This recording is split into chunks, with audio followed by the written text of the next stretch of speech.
أيضا لدينا معلومات الآن حول الاعتداء على الإعلامية بثينة كامل جرى الآن في الدقي، وهي معانا الآن على الهاتف عشان تطمئن عليها. أستاذة بثينة أهلا بيكي ويا ريت تطمنينا عليكي.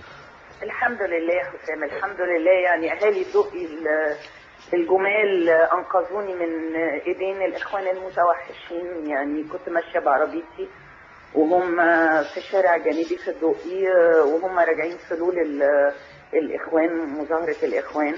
ابتدوا بقى الأول بالكلام وبعدين ابتدوا يكسروا لي العربية وبالطوب في راسي ويشدوني من شعري وأهالي الدقي أنقذوني. يعني بصراحة أنا يعني رغم ان حضرتك ما كنتش في مسيره او حاجه، حضرتك كنت في عربيتك عادي.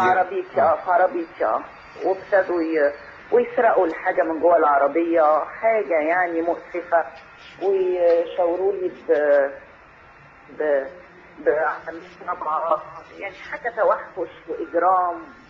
يعني الحمد لله الحمد لله على سلامتك يا استاذه بثينة. هم اللي حموني. نعم.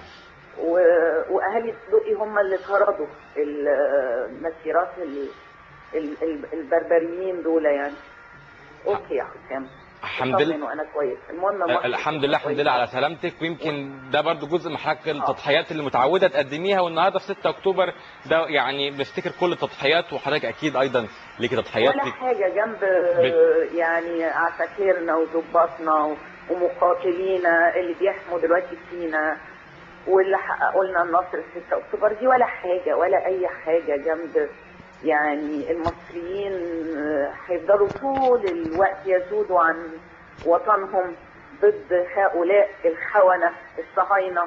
يعني ده العدوان الثلاثي، حلف أمريكا قطر الإخوان، ده عدوان ثلاثي يا حسام.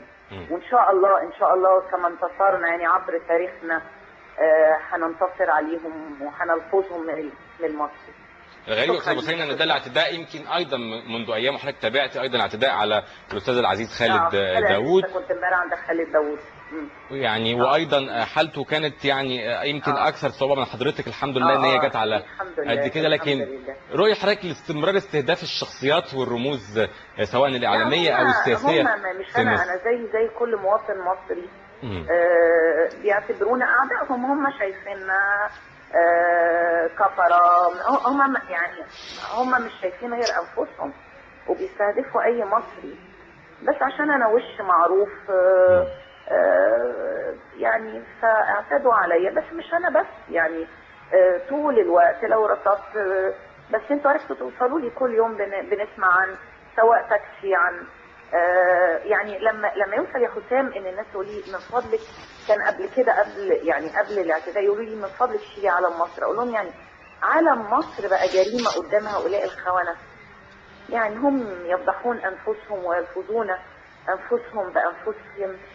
يعني ان شاء الله النصر المصري يا حسام ان شاء الله. استاذه بثينة الحمد لله على سلامتك وربنا يطمنا عليكي. وطبعا مره اخرى دي ضريبه الجميع بيدفعها، لكن في هذا اليوم العظيم ان شاء الله جميعا سننتصر وسنكون اخر المهنئين بهذا النصر ان شاء الله. بشكرك شكرا جزيلا استاذه بثينة على وجودك معنا، والف حمد لله على سلامتك مره اخرى.